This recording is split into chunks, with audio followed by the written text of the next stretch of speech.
So the first couple of things that I wanted to point out, and I did just a moment ago, was neither gender is superior or inferior to the other. The qualities of each are needed to make a balanced whole, right? So we honor both energies, both the male and the female energies that live in all of us.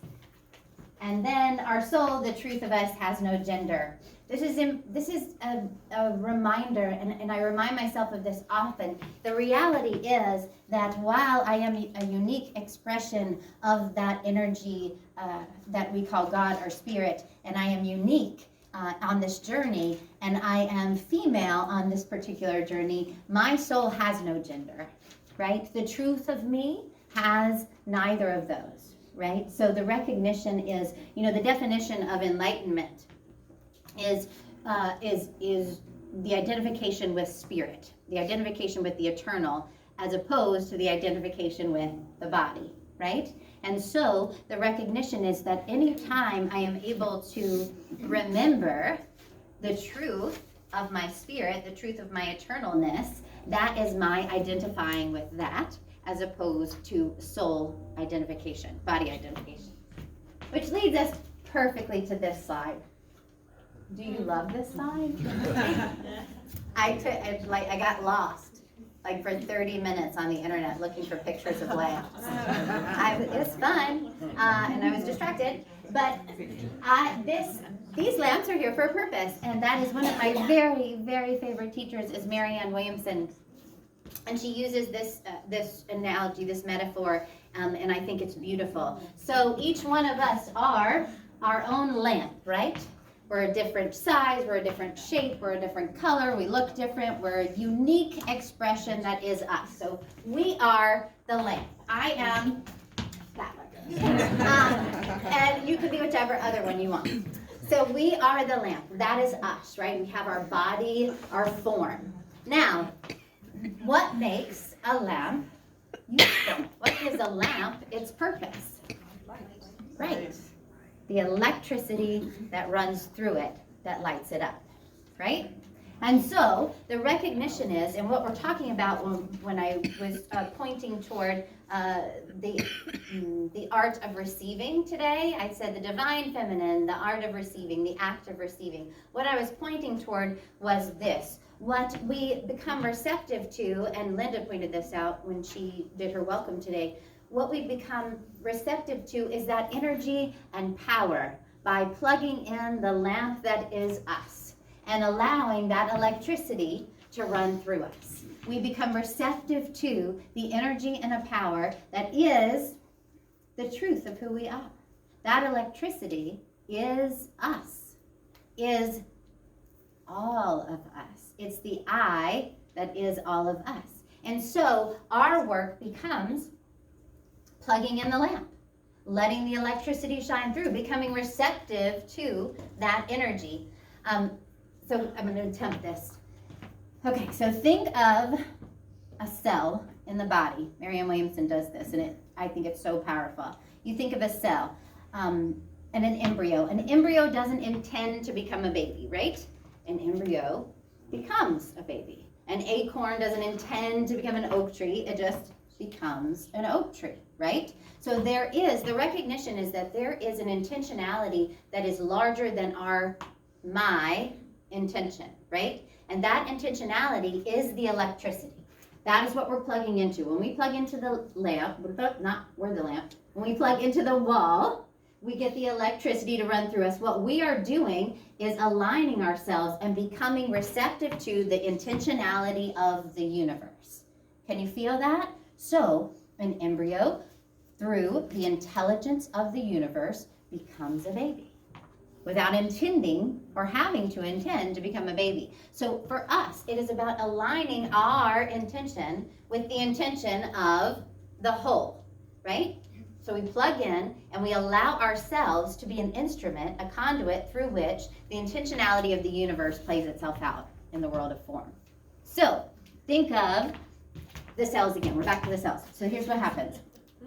The cell, there's one cell, and then it divides and becomes 2, and then divides and becomes 3, and it divides and it divides and it divides, and it says, you cells go over there, you be a part of this spleen. You guys work together and do that, and you guys work together and do the heart, and you guys work together and can you feel that? So they're all going in their own place. There's the intentionality of the universe, and the cells are going where they're supposed to be. Now, what happens when one cell goes, no, I don't want to do that.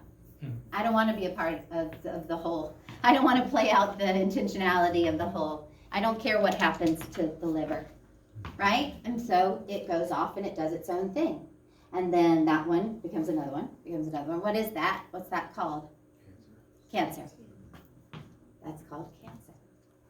When we decide that it is my will, right? That's what's important. What I do with my life is what's important, right?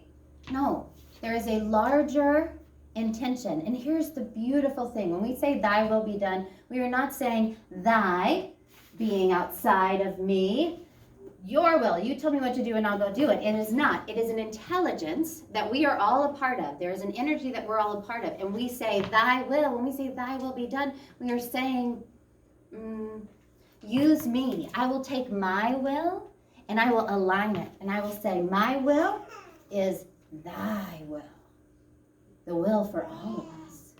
My intention is to be useful and of service to all of us. So, in order for us to do this, in order for us to intentionally plug in, how do we do that?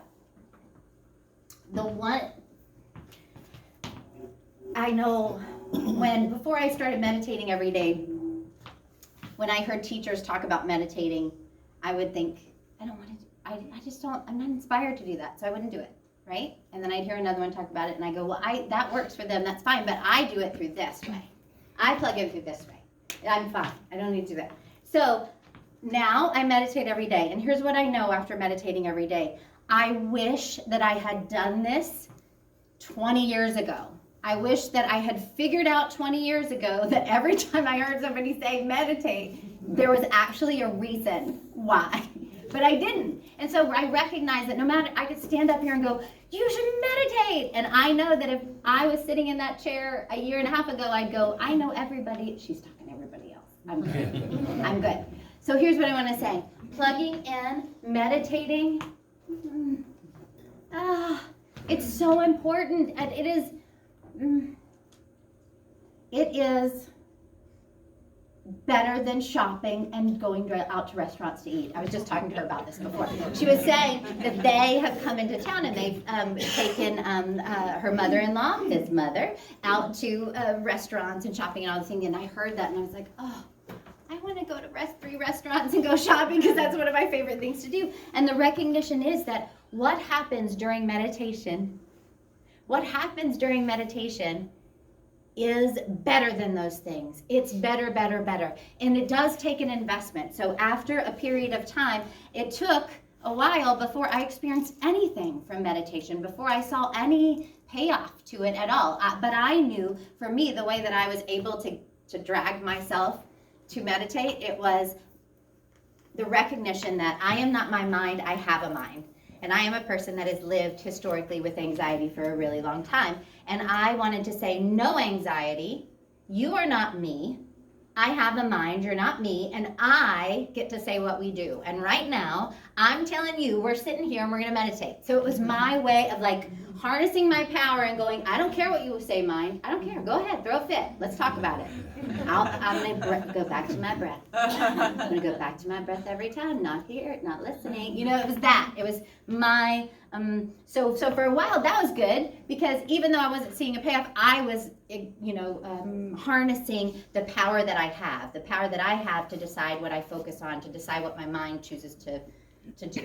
Okay, so intentionally plugging in. I just want to say that 10 minutes, even starting out with 5 minutes a day, doing this is one of the fastest, greatest, most powerful things that you can do for yourself, and it is also absolutely plugging in to the intentionality of the universe. You get the energy from it, and you also become your will really does become thy will. So you start being able to trust everything that comes to you. We talked about this last week about our intuition. And now I have language for this, and I'm really grateful. There is human intuition, and human intuition is tied into our subconscious mind. Our subconscious programming happens between the ages of 0 and 6, right? So we have human intuition that happens, and that human intuition is coming from subconscious programming. Sometimes it's leading us to a lesson of love, and sometimes we'll get to love, but it's going to be through pain, because it's through a negative self-concept. It's through an untruth about what life really is and about who we really are, right? So there's human intuition, which can mislead you, and then there is divine guidance. Then there is the intentionality of the universe, and that will never mislead us, not one time. That will always lead us to lessons in love. It will always lead us to lessons in cooperation and of service. So we can trust it, right? And we want to be able to trust our own guidance, and the way that we do that is by plugging in. So that was my public service announcement for meditation. Are you guys going to meditate? Okay. Just do it. Just try it. Try for 30 days. Just say, I'm going to do this. For 30 days, I'm going to sit here for 5 minutes in the morning, and then let the time grow. And now I literally have to make myself stop. Now yesterday, I'm just going to tell you the truth. Yesterday was not a good day. Something happened that felt like it was happening to me. So what kind of consciousness is that? Victim. Yes, I was a victim yesterday. And I felt it, and I knew it. I knew it when it happened. I knew the moment. I knew that I was about to go there. I knew it was just going to go there. And guess what happened? I went, well, I want to go there. I want to. And so I intentionally did not plug in yesterday, on purpose. I literally on purpose didn't do it because I wanted to feel sorry for myself, and I couldn't do that if I went and meditated and decided to take power and control of my life back. I wanted to be a victim. And guess what? It wasn't fun. I'm so grateful for my husband, because my husband let me stay in bed until noon, because I didn't want to get out of bed. I just wanted to stay there. And he took the boys and he took them out, and then they came by, and I would hear them playing outside, and I'd hear this and I'd hear that. And then at about 4 or 5, I thought I started to move again.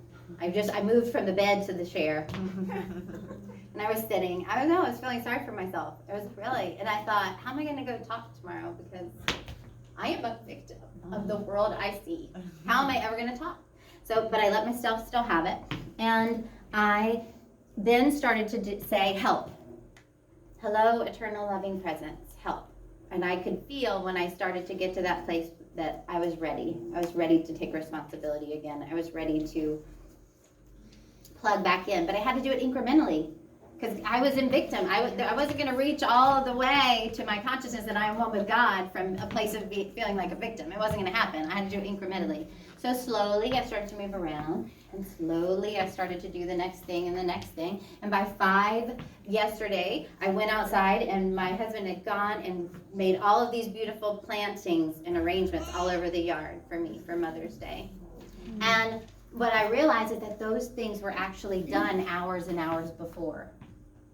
But I couldn't see them. I couldn't see that life was giving back to me, because that wasn't my reality in that moment. And my reality in that moment was that I was a victim and nothing was good.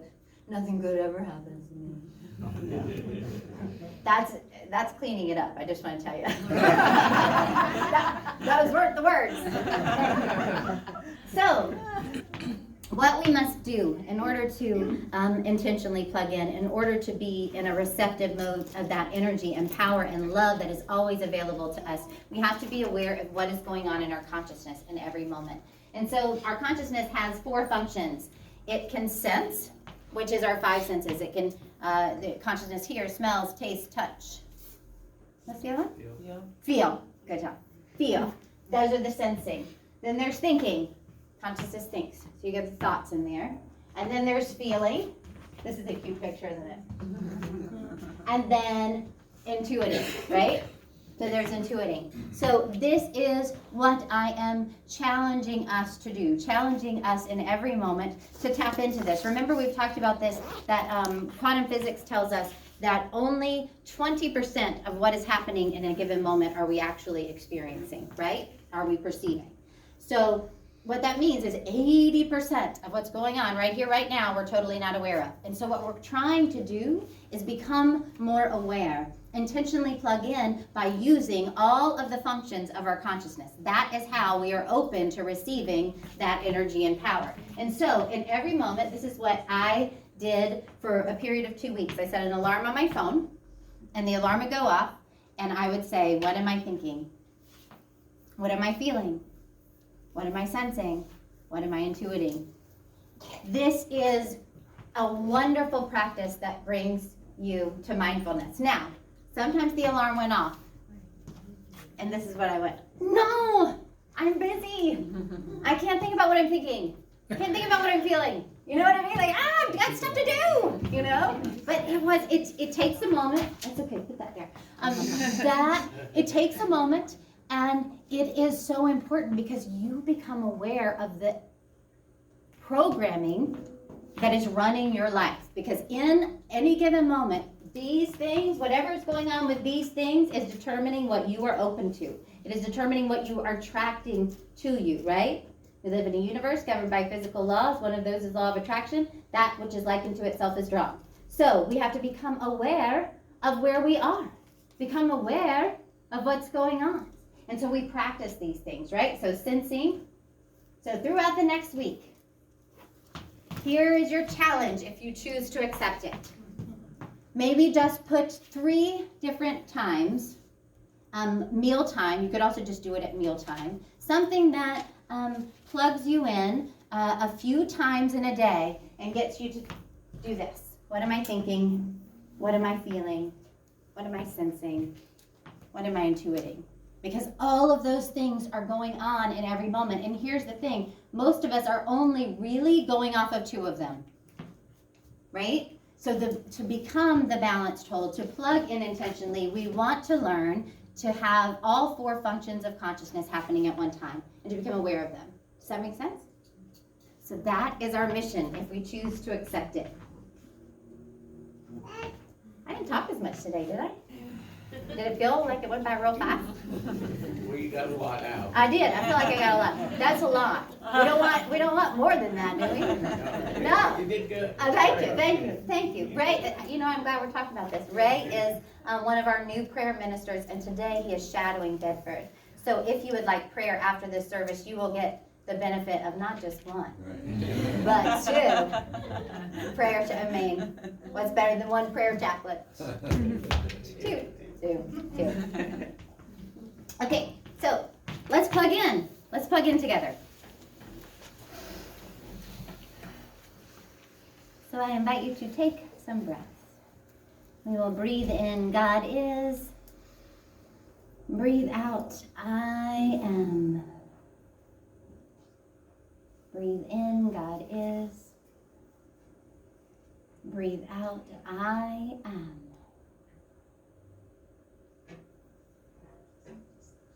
I am open. I am open to the energy and the power that is the truth of my essence. I recognize that it is available for me in every moment. And in this moment, I relax and I allow it. I feel the energy of love, the power, the presence, here now.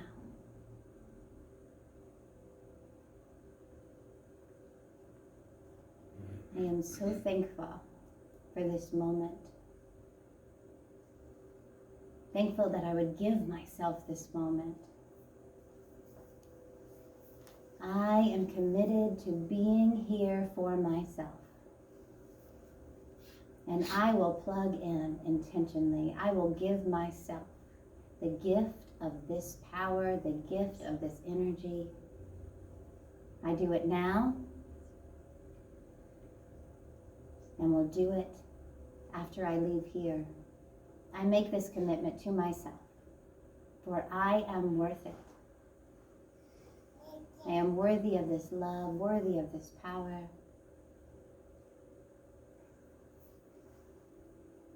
I am thankful. You've created a prayerful space, and as you are ready, you can open your eyes as we take the prayerful space with us.